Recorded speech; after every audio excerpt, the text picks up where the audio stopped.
starring Ben Affleck and Ty Sheridan, The Tender Bar, based off of the novel of I believe it's novel the same name, right?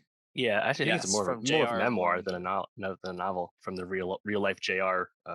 Maringer, Right. Yeah. Moringer, however you say it. And you know, it, I don't know.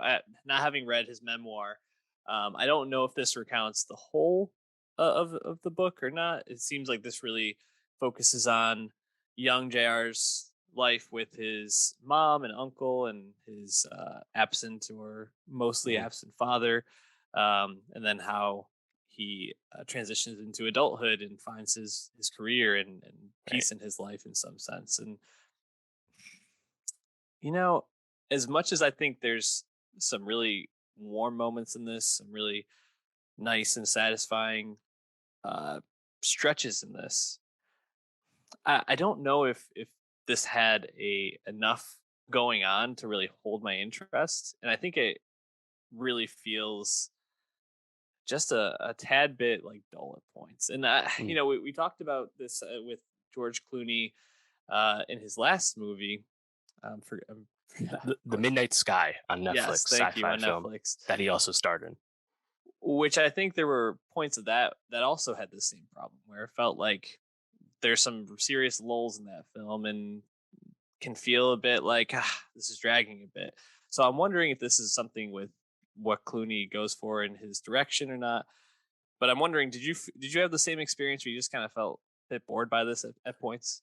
Yeah, well, I mean, Clooney just doesn't have an amazing track record as a filmmaker. He's a far cry from Ben Affleck, you know. Ben's a way better director at this point. Uh, and I just maybe with a more experienced, more capable hand, the Tender Bar could be something a little more. Um, because what you get is it's kind of a segmented film with flashbacks and stuff. You have some use of narration, but not an overwhelming amount of it, which kind of came across as strange to me.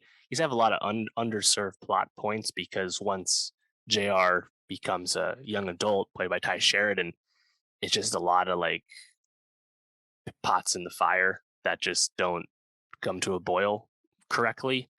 And you kind of get away from the best part about the film, which is everything at the bar, specifically everything with his uncle, played by Ben Affleck. So I just feel like it's kind of a weak screenplay, and William Monahan, is a capable, accomplished screenwriter, was behind the screenplay, but it was just a kind of too messy, I think, to rise above because like you said, there's not like actually a lot going on, but there could be a lot going on because thematically you have all these rich, familiar yet potent themes of absent fathers and coming of age and struggling to make something of your life with limited means and all these really simple things to grasp, and yet it's Tender Bar is quite surface level with just about everything. So yeah, I was pretty disappointed by it. I mean, but I also felt like all the Affleck stuff was like really watchable and solid. Yeah, I think that was my main takeaway was Affleck just in general shines in this, and I think he's on a really good run recently. Where I feel like every time he Yeah, pops up or he's doing something, it's just he just seems to be in a good place acting wise. We saw him in the last duel, just amazing in the last duel. being just absolutely chewing on every single scene to the bone. So he's not to that level in this, but I think he's just really enjoying himself, which is nice to see. Um, what do you think of Ty Sheridan's performance in this? I thought he was all right. I give Ty a lot of credit, honestly, for trying to take on some more adult themes. Post Ready Player One, he was also in Paul Schrader's Card Counter last fall in a supporting role. So he definitely is trying to pick better roles, and I don't really think lay much of the blame with the film at his feet at all. I just think he tried to make the best of the material, but like some of the stuff, like when he has to do all the stuff with his on again off again girlfriend, I'm like, Oh, brutal. this is not good. It's just they're just weak scenes, and like he can't do anything about it. And everything at Yale in general is just kind of blah, kind of surface level, going through the motion stuff. I wish if the screenplay was a little different, if the direction was a little different, you could have maybe skipped some of that stuff and just tried to, I don't know, big picture a little bit versus trying to bullet point the storytelling. I don't know, but I thought Ty was okay.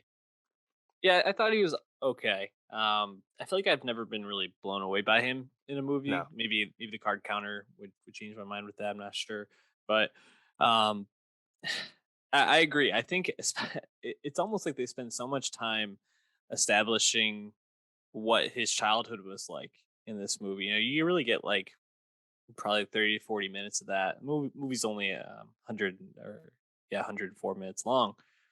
That by the time you really get to Yale, you have a couple more flashbacks.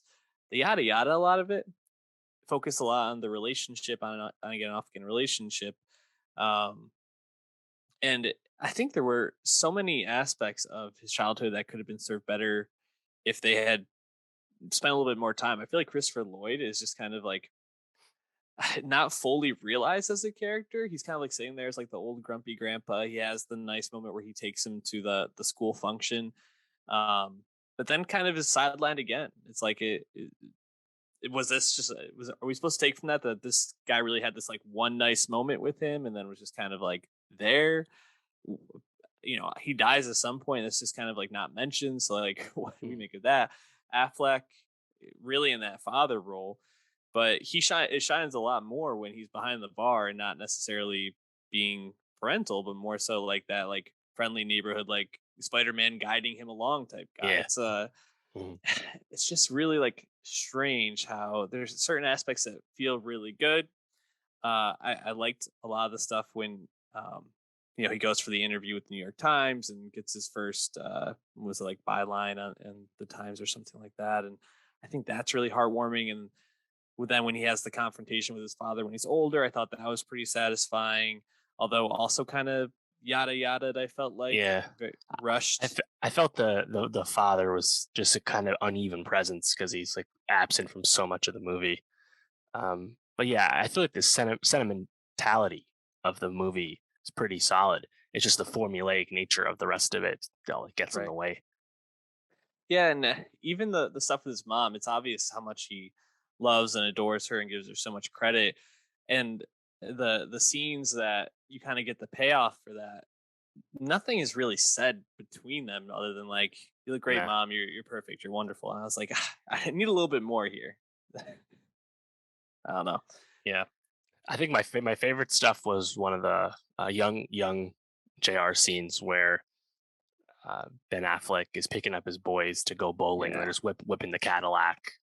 Affleck's hair looks amazing, and they actually go like candlestick bowling. That was really fun. And then I think my other favorite part would be that really brief like dream sequence where you have Ty Sheridan seeing his younger self, Daniel Ranieri, the kid, telling him of, why don't you wake up and wait 20 years so you can tell everyone how good you could have been. I was like, oh, that's actually like a really like, I think, on the nose yet still bright way to come get that theme home. It was just kind of funny hearing the kid say that. yeah, I agree that that was pretty well done. I think overall this movie was a bit disappointing for me, but you know, there's some stuff to like. Do you think this will get any award recognition? Well, Affleck was nominated for a supporting actor Golden Globe. The Golden Globes did just happen, not televised. You can see who won, so that's something. But I don't think you're going to see anything else really from this. But shout out Ben, he was pretty good in this. Um, Not even his best supporting role of the year. no, of course not. He's so good in Last Duel.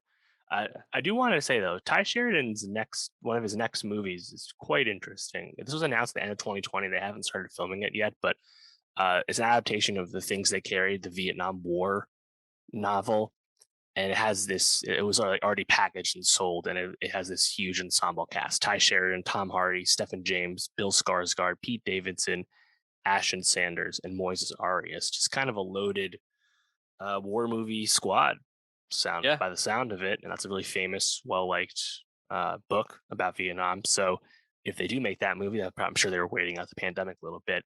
We'll see what ties up to in that. But yeah, this That is is pretty interesting. yeah, yeah for sure. I mean, Tom Hardy in War losing his mind, wearing a mask. Sounds right up his Mhm. alley. Check out the Tender Bar on Amazon Prime.